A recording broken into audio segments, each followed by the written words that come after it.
Salam, peace be upon you, and welcome to the final session of our FEMYSOnow Ramadan live stream series. I'm Hande, and I'll be hosting today's session with an exciting lineup of guest speakers. FEMYSOnow is a live stream and podcast series by FEMYSO, which we started this Ramadan, and which has been taking place every Sunday and Wednesday. We will be live on both YouTube and Facebook. Before we start the actual session, there are two things I'd like to mention. The very first FEMYSO auction will be launched very soon. Stay tuned on our social media pages and be ready with your bids. Secondly, if you'd like to support our work as FEMYSO, you're very welcome to click the donation link in the description and contribute with any amount you'd like. With that being said, let's start the session. Today, we talk about a very important topic. And the session aims to highlight and get inspired by the multitude of manners in which young leaders have stood out in their work in ensuring youth participation in decision-making processes and how they have overcome the challenges that they may have faced. Noura would like to discuss how we can start creating or getting involved in already present spaces to harness the active involvement of young people from a minority background in decision-making processes. For this lineup, we have three amazing guests, and it's an honor to host you here, Andrea, Noura, and Zarah. As I said, it's a full female power panel, so I'm really excited for this session. First of all, we have Zarah Sultana from the UK. She's a member of the Parliament of the United Kingdom, representing Coventry. We have Noura Berrouba from Sweden, joining us from Stockholm. She's a member of the governing body of the European Youth Parliament and Vice President and Spokesperson for Human Rights and Participation of the Swedish National Youth Council, LSU. And there's Andrea Ugrinoska, Chair of the Advisory Council on Youth of the Council of Europe. Thank you all very much for joining us for today's panel. Let us immediately start with the questions. And the first one is more general. I'd be really interested if you could tell me more about your own journey.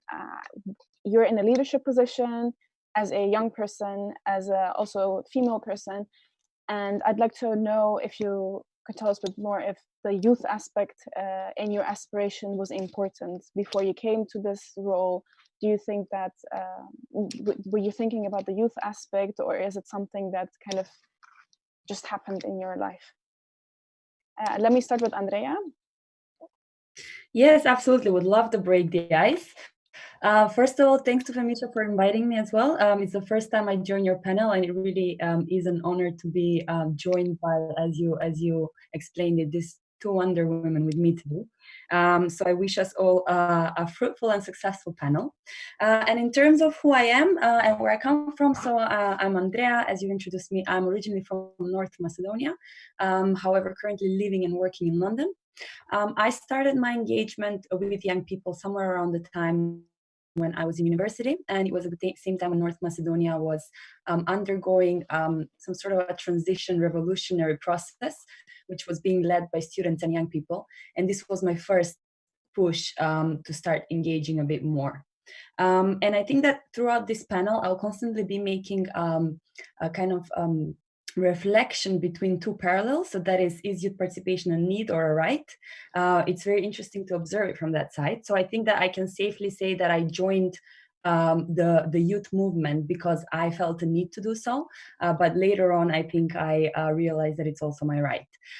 Beyond that, my story, so I started with student movements, and then I continued with the National Youth Council of Macedonia, where I also was engaged in the creation of it. I worked in the secretariat and was a board member, and was also engaged in a process of drafting a youth law, which we saw being adapted just a few months ago. So I'm looking forward to share a bit more about that.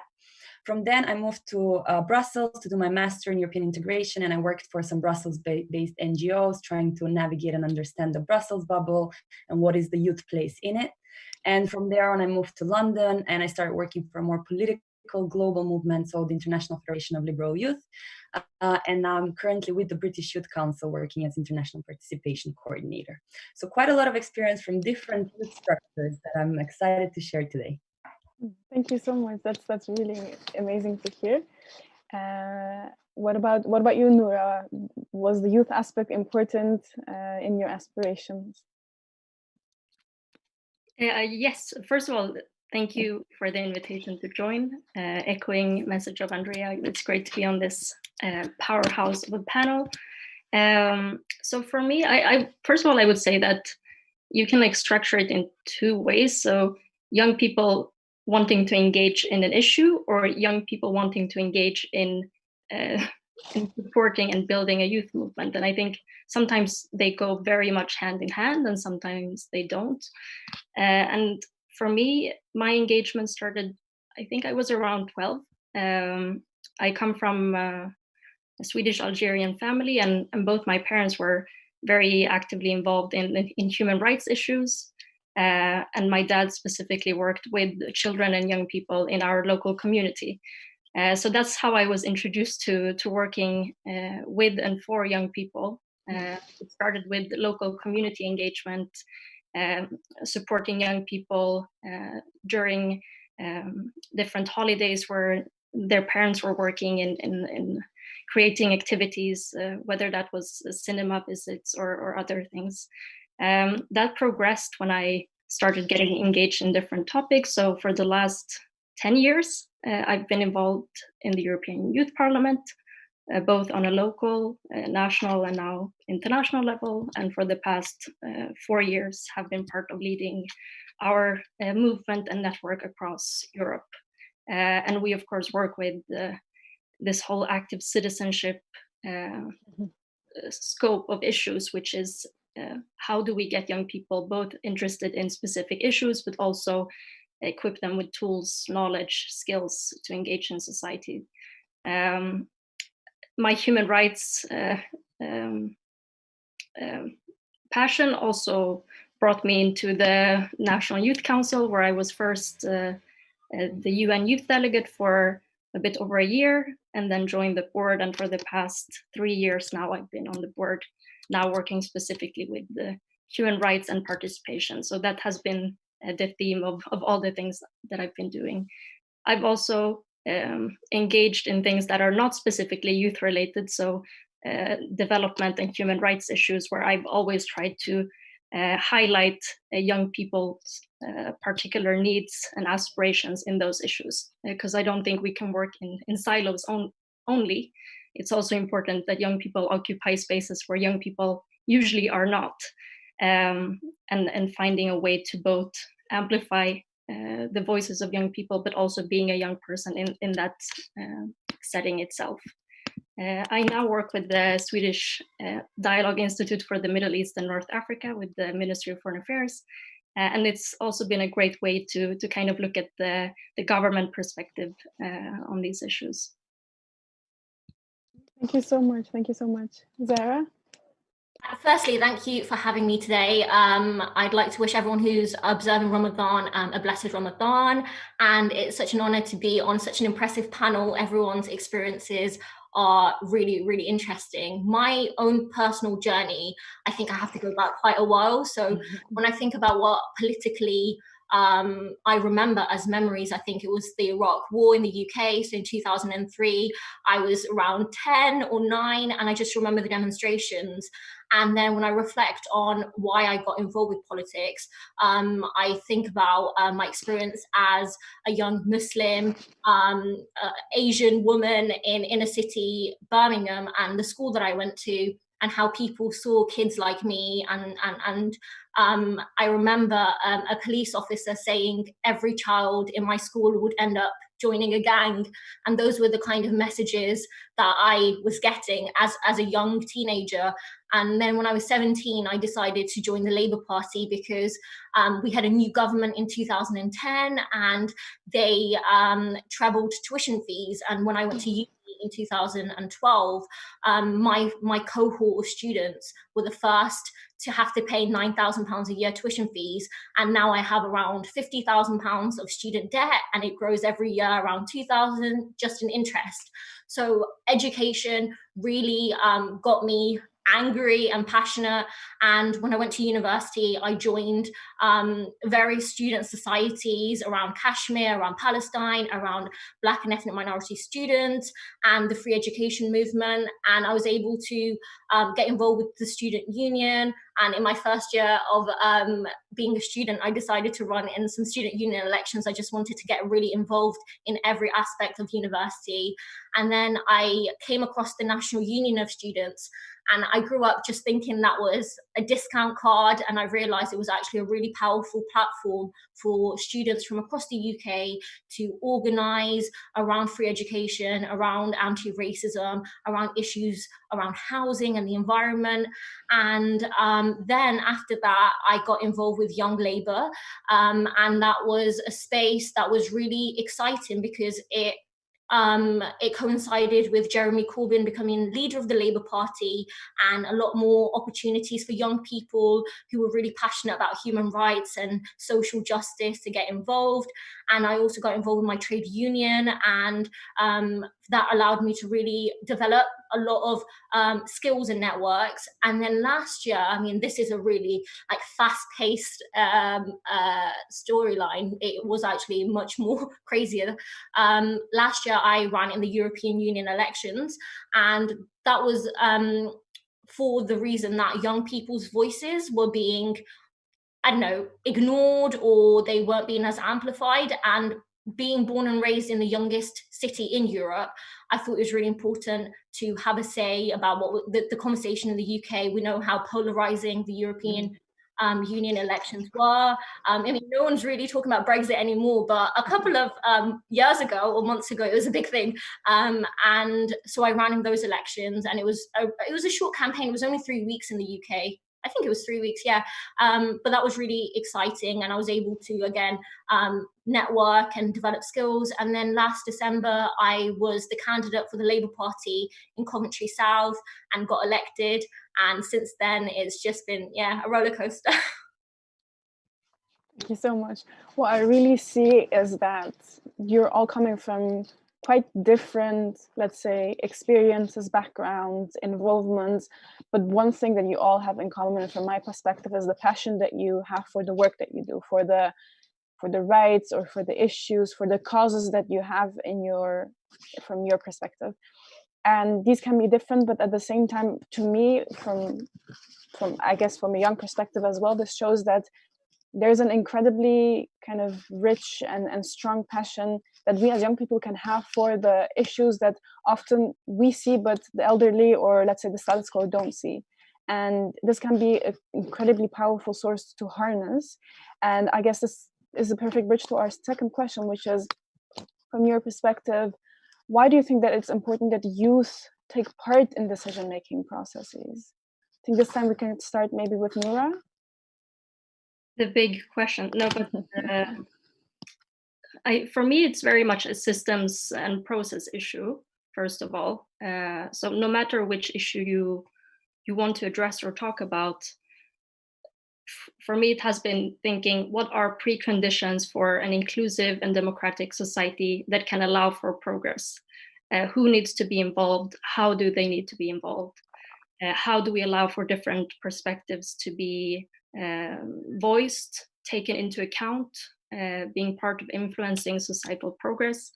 And if you look at that systems and process issue, one clear flaw you will see in that system is that young people are systematically not involved.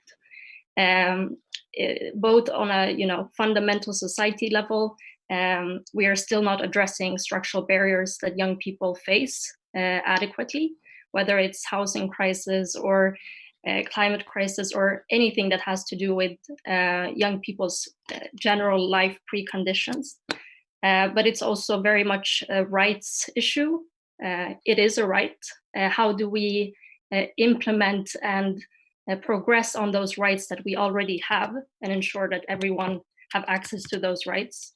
It's of course a representation issue. How are we able to shape policies that are supposed to benefit all of society when such a large portion of society are systematically not involved?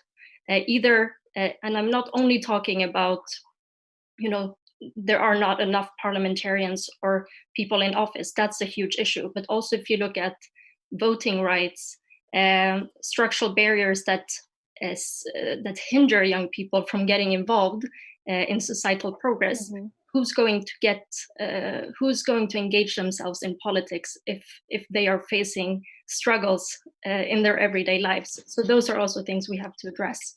And I think also it's not just like a side interest. How do we make sure that politics and societal development is not a side interest for some people, but that we involve all people? And I think we also have to look at, the group of young people. How do we break it down into what are specific preconditions and hinders that young people from different backgrounds meet? Because the answers will vary there. And it's a fundamental role of having an influence over your own life and your society. Such a basic principle that we are not really able to fulfill. But really, for me, it's, if you look at this in the Youth Council, for example, we advocate vote at 16 and ensuring that younger people are also part of the populace, that parties and decision makers take into account what young people think and want to see from their societies. If they're not even part of that populace, how are parties going to cater to those needs? And if there are not young people in those parties with an influential role, how are we able to ensure that the parties are representative?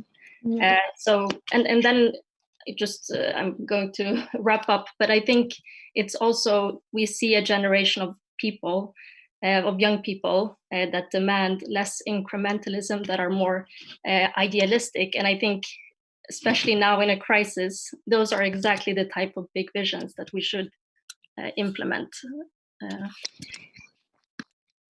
Yeah, I totally agree on the last point, definitely. I'd like to continue with Zarah.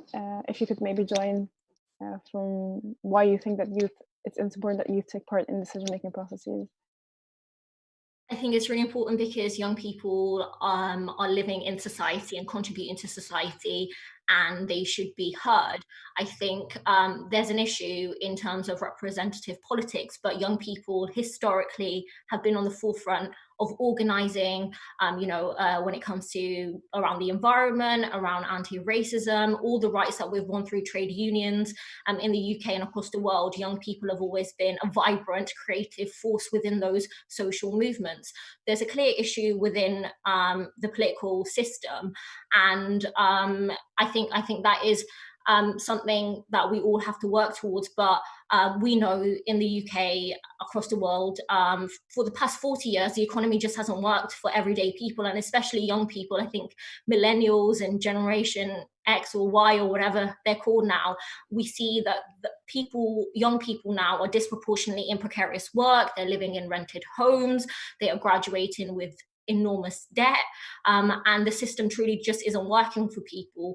And it's really important that political parties, rather than just at election time, try to cater towards young people as though they're some abstract group, really integrate them in their everyday thinking. When we look at what's happened around the environment in particular, we might not have the youngest parliament in the world, but young people in schools, young children, have forced the climate emergency on the agenda when others perhaps didn't want to listen. And that's through organizing in the youth strike movement. That's also groups like Extinction Rebellion. And it's showing us that issues that affect young people affect us all, but especially around the climate. And I think that the way they have demonstrated that has really united, I think, a lot of coalitions, and it's an international approach that we need. And we've seen that perfectly demonstrated through the climate movement. It's also demonstrated in the COVID emergency as well. So we've seen how in the UK, the coronavirus emergency is highlighting these inequalities that exist in our society. People who are living in rented homes, people who are not able to pay their bills because of the kind of work that they're in. So I think in all aspects of our work, whether it's health, whether it's education, it's really important that young people are taken seriously, because otherwise they'll just force it on the agenda. And I think that's perfectly acceptable and the way to go. Thank you so much.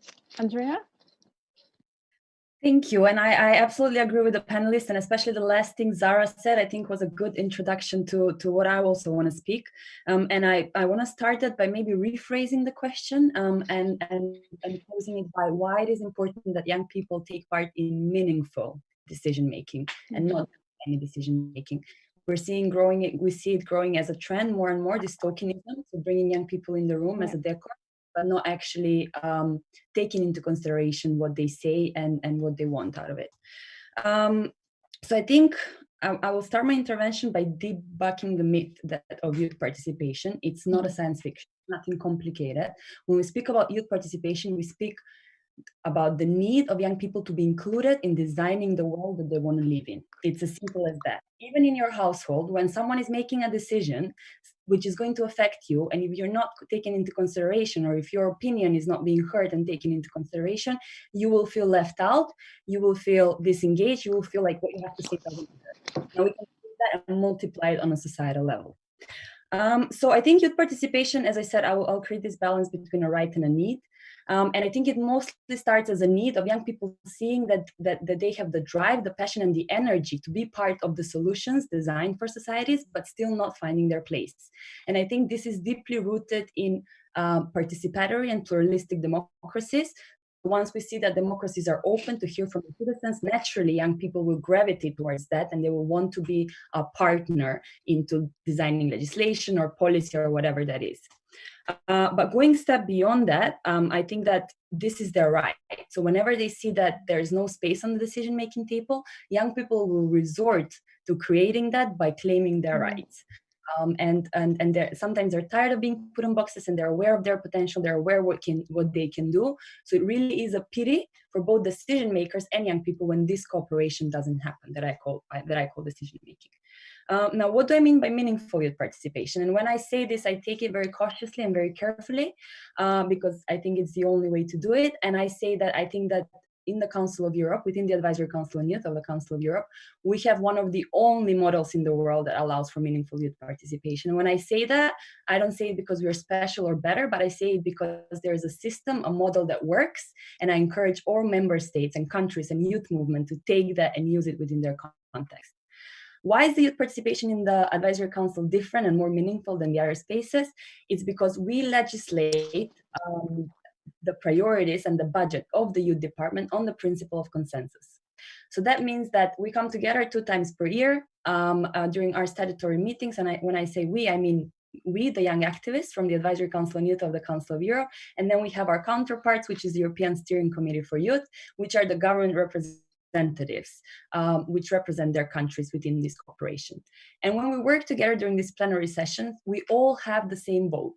So that means that if I, as a young activist, as Andrea, representing my organization, disagree with a certain policy we want to put forward, my vote equals the same as those of the person representing France, for example. And this is what we mean when we say meaningful youth participation. It means that the input that young people give to designing these policies or processes needs to be taken as an equal leverage as those who are actually designing it. And the reason I'm saying that is because if we indulge too much into tokenistic youth participation, then we might end up with disengaged, disenfranchised young people who just don't seem to find the reason and motivation to get engaged because they are aware that their opinion and effort is not being taken into consideration. On the other side, when we have meaningful youth participation, we even see young people taking that task much more seriously, positioning themselves as an ally and a partner, being used as a resource and wanting to participate in this even more and more. So it's like a circle. Depending on which side we turn it, those are the results that we're going to get as well. And I think finally it boils down to responsibility. So I think that institutions need to be aware that this is a right and that young people have a right to sit at the table. If they want to get the trust and if they want to keep young people engaged, then they must do it in a non-tokenistic way. But the responsibility doesn't stop there. And I think it's very important to acknowledge that young people also have a responsibility, and their responsibility is to position themselves as an ally and a partner, and to genuinely enter in the process wanting to be part of designs that are being made for society, and proving that we actually have the energy, passion, motivation, and knowledge to do so. And when these two things click, I think that youth participation flows meaningfully like a river, like we can see it in the Advisory Council on Youth and in the Joint Council on Youth. Thank you so much. Those were all interesting and really valid perspectives from all of you. First, Noura talking about systems and processes. Zarah about the importance of political parties taking young people into account, young people as legitimate parts of society. And Andrea, your point about meaningful participation and the risk of tokenism. Those are incredibly important perspectives and really valid points that we should all take into account, I think. And the last point also really perfectly ties into the other question that I'd like to ask all of you, is that how do you think that youth can orient themselves in their wishes and their desires to increase their role in meaningful decision making, or even more specifically policy making processes, because there are incredibly different, let's say, platforms available, different structures in which young people can get involved, perhaps from your perspective, but also you can give a general answer as well. That would be lovely as well, in terms of how young people again can orient themselves, what tools can they use to find some sort of direction in their activism, in their desires to increase young people's role in decision-making processes. And this time I'd like to start with Zarah. I would recommend young people to get involved in many different things. So for example, the one thing that I stress very, very strongly is joining a trade union. Whether you're a student, whether you're in work, if you're not in work, you can join a trade union, and collectively people are so much more powerful when they are in unions. There's also now amazing tenants unions that are springing up across the UK, which give people who are renting the ability to organize against bad landlords. Those are really important spaces. I'd really suggest joining a political party. Of course, I would suggest joining a socialist party, a political party, to be able to develop one's own political views, but also organize. There's also local organizing around community groups. There's mutual aid groups that are working to provide vulnerable people in our communities with food and medicine and support during this difficult time. There's also other spaces. So I joined through university, the National Union of Students, or student societies, which are really important. I think there's a space also to mentor younger people. So people like us who have gone through youth movements and youth spaces, to be able to put some time aside to mentor others who want to get more involved but don't know how.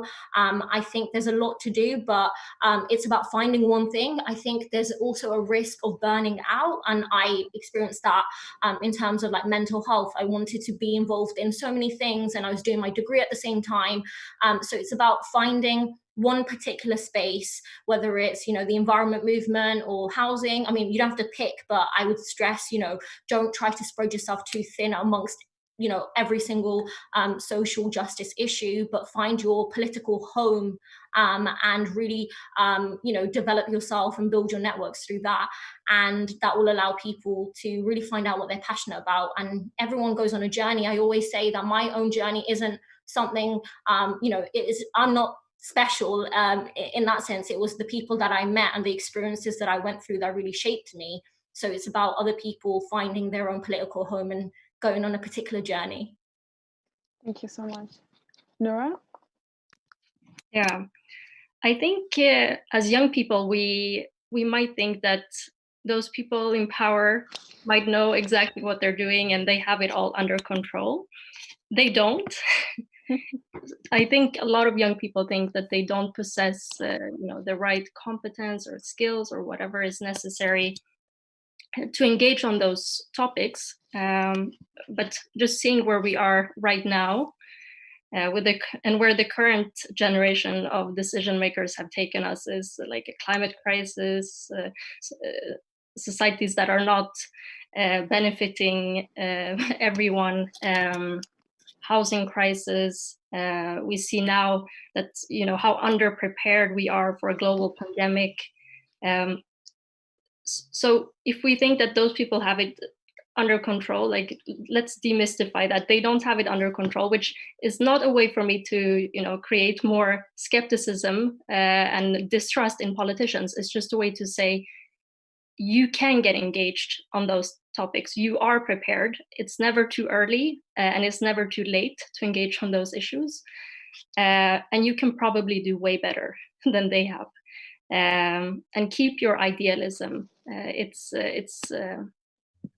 something that I think people see as a negative thing. Keep that idealism, because what it translates to me is values and aspirations and vision, and that's exactly the kinds of things that we are lacking in the current political climate. I would also say that young people's access to rights and representation is not just a youth issue, because it's up to the gatekeepers, the people in power, to create an enabling environment. It's not just up to young people to create that for other young people. And those gatekeepers have a super important role in ensuring that more young people can access those spaces.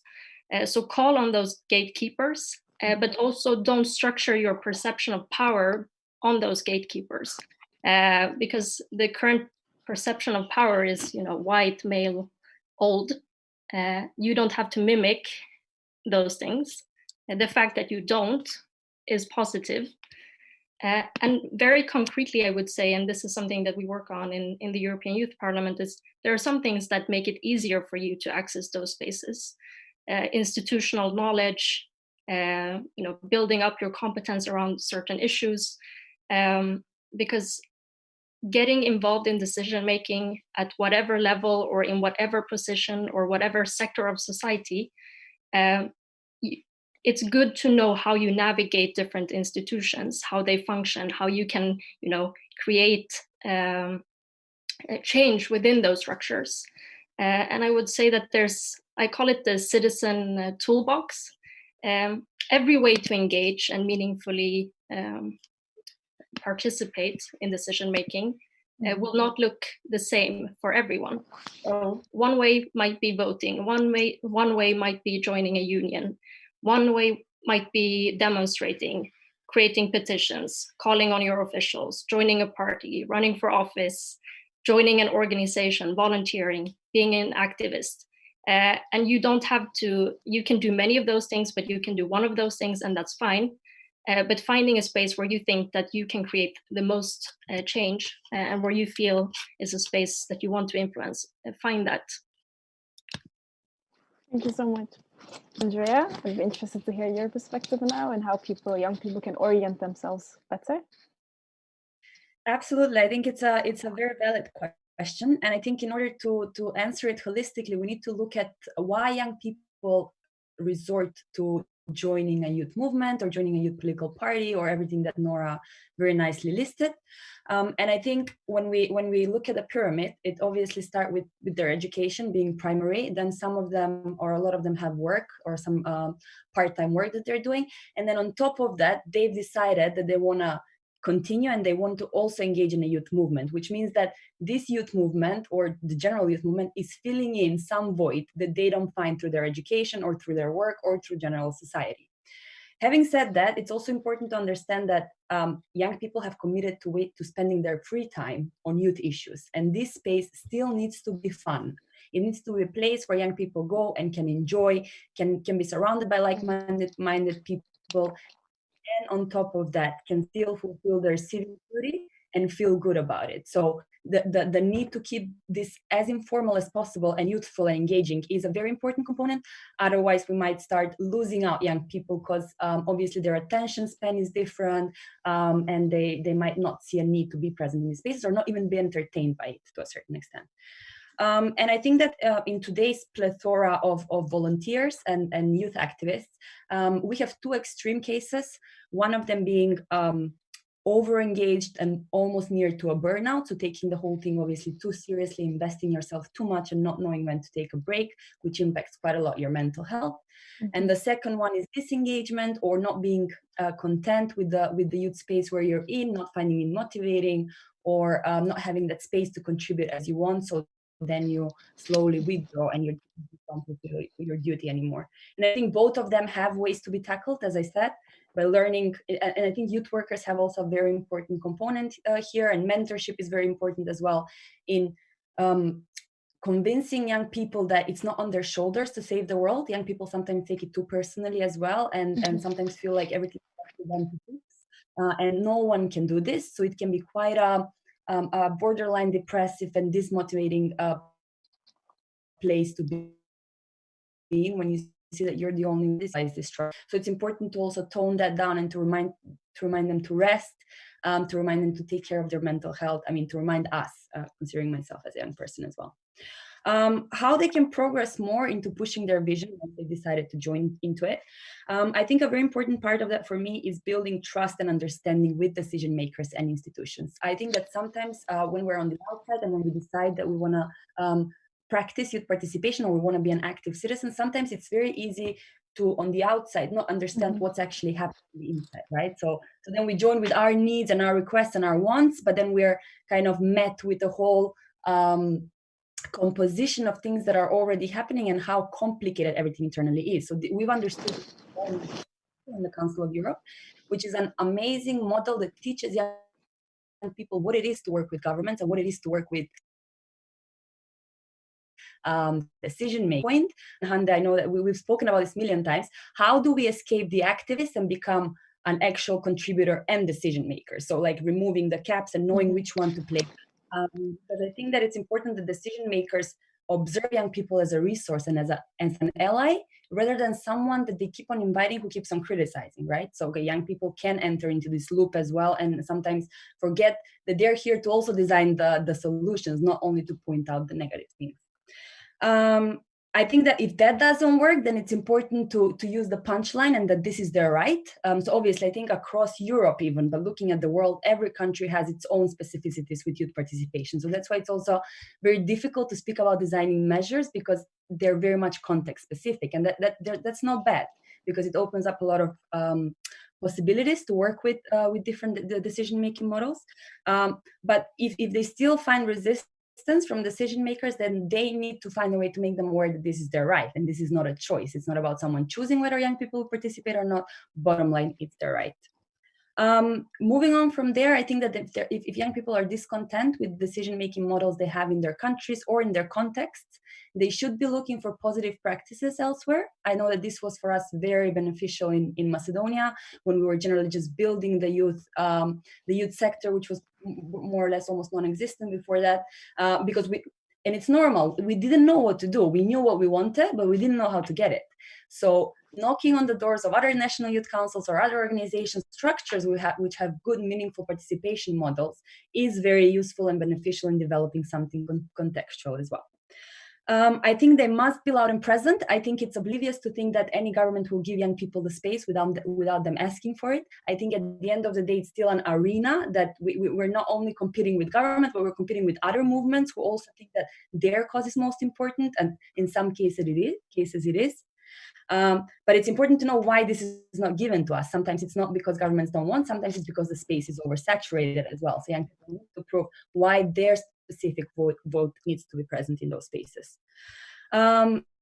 They have to be creative. So I think that decision makers resort to young people very often for creativity, for energy, and for visions, because we tend to not be, maybe corrupted is a wrong word, but we young people, we're pure and free to dream whatever world we want, which sometimes maybe older generations don't because they have had the reality hitting them in the middle of their careers and knowing that sometimes they might come as too naive. But young people have this. Young people are naive and young people believe in ideal worlds. And this is a voice that needs to be channeled in that decision making as well. And the final thing, I think it's important to call out tokenism. If there's anything I personally appreciate less than no participation, that is tokenistic youth participation. I think that at times it creates more damage than it does good. It really contributes towards building a passive profile of citizens, a passive profile of young people. It's just, it seems like everything is just a PR stunt. I personally am very agitated by them, and I'm very kind of a loud fighter against completely eliminating them, either not having any youth participation or make it meaningful. I don't like the middle models. So I think that young people need to be adamant and they need to call out tokenism when they see it. Yeah. Thank you so much. I'll move on to my final question before we go on to the Q&A session. And a lot of the things that actually you all three of you have touched upon slightly, but I'd still like to rephrase it and put more emphasis on the aspect of taking into account the political reality and governments into account when young people try to balance their aspirations, their vision with a realistic approach. And because we are running a little bit behind time, I'd ask you to, if you can keep the answers a bit short so we have more time for the Q&A session. And again, I'll rephrase it. What advice would you give to young people in their aspirations and activism when it comes to taking politics, governance, and administration into account and trying to balance vision with realism? And this time I'd like to start with Noura. Very good question. I would, in every scenario, I would prefer someone who goes in with their values, who might not know about their practicalities, but is willing to find ways. Because I feel like we are stuck on starting with the practicalities, but we are not really sure where we are going. We are not sure what we're aspiring towards. So I wouldn't say that it's a negative thing to come into decision making with values and aspirations and visions, and then find those practicalities. But something that I would also suggest is perhaps narrowing down, like, what are your core questions that you want to work on, and finding a way to educate yourself on those issues, both in terms of the substance of those themes and topics, whether it's agriculture or climate change or welfare. That if you commit to changing those things, that and when you have those visions, that you also find ways to operationalize on them. But to me, that's the second step. You can learn that along the way. And I would also say, don't lose the idealism and naivety. Keep with it. Also, this is not completely related to this, but I would also really like to echo Andrea's message of meaningful youth participation and calling things out when you see them. It feels like we are the consultation generation, constantly being asked questions and never getting a follow-up, and never being fully in the room, but always having a toe inside the room. And then when you get to be in a position of power, whether that's in a youth organization or in parliament or whatever area you work in, make sure that you are the inclusive gatekeeper, and that you bring other people into those spaces. Because one easy way to actually operationalize your visions is to find allies, create allies, and invite allies in. Thank you. Zarah? I would just say get involved. I would not be here now if it wasn't just, signing up to a political party or going to an event and just getting interested and signing up to an email list and finding out about campaigns. I think right now, the crises that we face, the multiple crises, the ecological crisis, the environmental crisis, let alone the coronavirus crisis, it shows that something is seriously wrong with the way society, the economy is structured, and it isn't working for the vast majority of people. We've got power and wealth concentrated in the hands of a few who are very happy for the planet to carry on this path of destruction. So I think it's on young people and all groups in society to get involved, whether that's within formal politics or informal politics, movement-based politics, whatever it is, to use their experiences and their lived realities to be able to shape the direction we go in. Even, as an MP who's one of the youngest, I patronized quite regularly for being young. And, people really don't don't take a lot of the things that I say seriously because of my age and my gender and my religion and that intersectionality of identities, but it's about a lot more of us getting involved in whatever shape and fighting for it, because we're going to inherit a lot of these crises, and we have to fight for a better world. And it's about not allowing people to tell us things can't change. I think every single human rights issue or civil rights issue or, you know, labor rights issue, people have always been told this is just the way it is, things will never change. And it's about us coming together to not take that for an answer and fighting for it, because lives depend on it. So whatever shape it takes, just get involved with something and find your political home, is what I would say. Thank you so much. Andrea? I very much agree with the two speakers. I think they also they mentioned a lot of the points that I wanted to.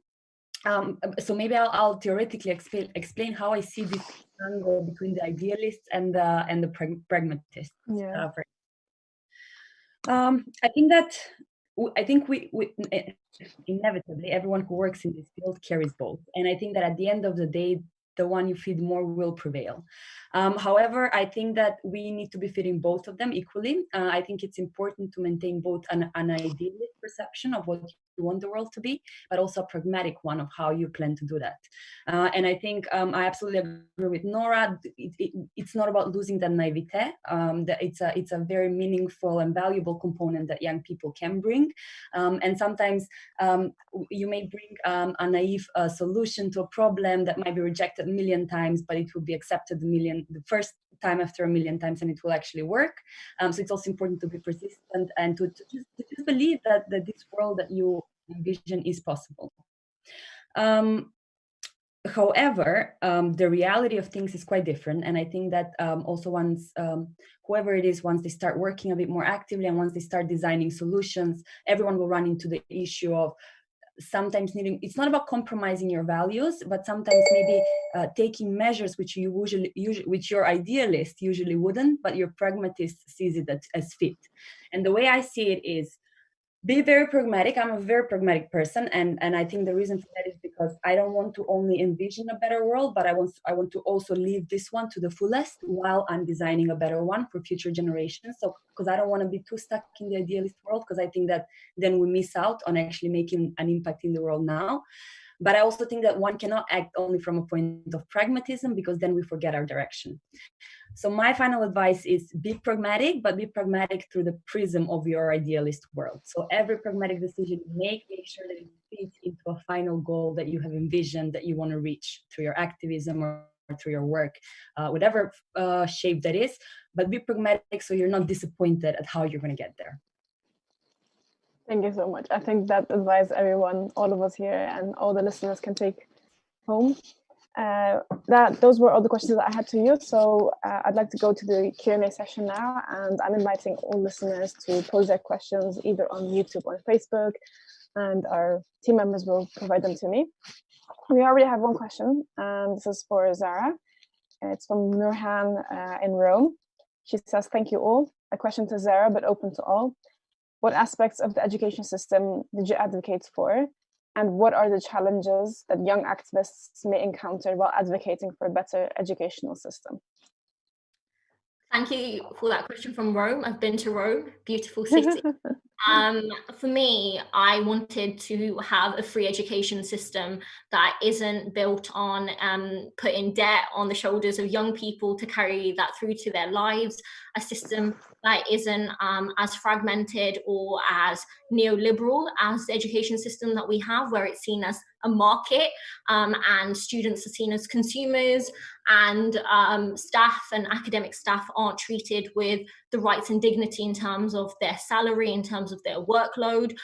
So moving towards an education system that prioritizes education and doesn't see it as a commodity, but rather a right for everyone just to be able to learn and enjoy that privilege of being able to learn, which should be accessible to everyone. I believe that it should be a decolonized education that doesn't just platform the writings and thinkings of European writers, rather than at the expense of the rest of the world. So I that's what I got involved with, and it's a fight that is still very much ongoing. And it's something that I see across the world when we look at the fight for free education and getting rid of student debt in the US. It's a global fight, and it's something that I'm very passionate about. And I even mentioned it in Parliament when I used my student loan statement, and it was seen as quite controversial, but I'm one of very few MPs who has student debt, because the irony is that people who have benefited from free education have now taken that away from a whole generation of young people. So yeah, it's something that I'm really still fighting for. Thank you. The question is open to Andrea and Noura as well. If you'd like to address it, then feel free. Do you mind? Sorry. If I can repeat the question, you mean? It was about what aspects of the education system did you advocate for, and what are the challenges that young activists may encounter while advocating for a better educational system? I can go quickly, maybe. I agree on the whole accessible, free, inclusive education. But in terms of content and curricula, what we see missing is these aspects that actually prepare young people for life. Civic education is missing in curricula in so many countries, or is inadequate. And what we see there is youth organizations really stepping in and taking that role on educating young people on civic issues. It also is an education system that is tailored to ensuring that young people have 21st century skills, critical thinking, creativity, and that we adapt education to the development that we're seeing now, the fourth industrial revolution, and ensuring that we have human-centered education. Thank you. I think I don't have much to add there. I absolutely agree with what the speakers have said. Maybe I can tread quickly upon something that Noura mentioned, which is youth organizations and youth movements filling the gaps of the education system. I find that quite valuable, and I see those two fights as parallel. One of them is ensuring that, obviously, as Noura said, there is a civic education component within the formal education system, but I think also recognizing the potential and benefit of informal learning and non-formal education as well is something that we're quite adamant in the Council of Europe.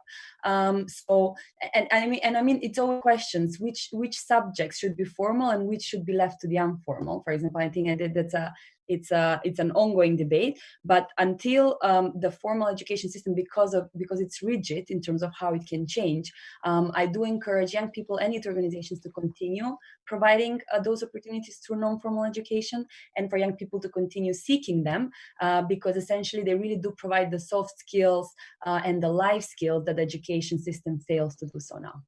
Can I just add one quick thing there? Go. Fully agree. And what I would say is, I think our perception of education right now is only formal education, and that needs to be broadened to also include non-formal and informal education. But it doesn't stop there. That also means that investments need to be made in ensuring that non-formal and informal education actually can happen. Yeah, as someone who's benefited and developed a lot through non-formal education, I can totally highlight that. I'll go to the last question of this session today, and that's one to all of you. If you can answer this maybe in maximum 1 minute, it will be great. What advice would you give to the younger version of yourself before you got involved in activism? And I'd like to go with Noura, actually. Why not? If you're ready. Yeah, I don't know exactly. That I think that I was always thinking that I have to wait until I'm ready and prepared, and there will come a moment where I know all the things that I have to know. I didn't have to do that. I didn't have to, stretch myself in all different directions to be ready for something. So maybe just lowering your expectations of what is required from you. And I would also say getting also your peers involved. It's more fun that way. Andrea, I see you're ready. because my advice is also very contextual. I think that I had a very rough start in my youth activism. As I said, it started off with a revolution. It started off with a government that was completely deaf to hearing anything connected to young people. So my whole experience started off very militant and very kind of confrontational. And that's something that has been following me ever since. So I think I would tell my young self to learn how to be a better partner, to be a part of the solution rather than the problem, and to more diplomatic problem. Yeah. Thank you so much. Zarah? I would tell my younger self to maybe be a bit more easy on myself. I think there's always a risk of burning out, but also the expectations you put on yourself. So I'd say chill out, and also have support systems. And I actually wouldn't change anything about my support systems, but I would encourage others to have a group of friends who can tell you if you're when you need to take a break. Essentially, I think people who are really passionate about issues can really, put their mental health and their physical health at risk. So balancing time is something I could have definitely improved on as a young person, and remembering that you can't take on, the burdens of the world, but you can do your bit perfectly and help the wider movement. So I would say chill out, take it easy, and have fun while doing it all. I think there's an element of joy and fun, and that is part of the struggle, and it's what makes it worth it as well. So when you're sad and looking at the world and just in despair, you're able to remember why you got involved, and it's full of good memories. Okay. I'll personally definitely take all of these advices into account, no matter, I think, wherever you are in your activism, these are incredibly valuable advices. So thank you so much. Thank you so much to Andrea, Zarah, and Noura for joining us today and sharing your experiences. Before ending the session, there are two things that I'd like to mention. This Ramadan, you can support FEMYSO's work representing and defending Muslim rights at the highest levels and developing hundreds of youths across Europe every year by just clicking on the link in the description. Even 1 year is more than welcome. Furthermore, the very first FEMYSO auction will be launched very soon. Stay tuned on our social media pages and be ready with your bids. Again, thank you so much for listening in. Thank you so much, Andrea, Noura, and Zarah. This has been the last session of our Ramadan live stream series. Stay tuned by following our YouTube channel, Facebook page, and other social media pages, and see you after Ramadan again, inshallah. Thank you so much. Thank you.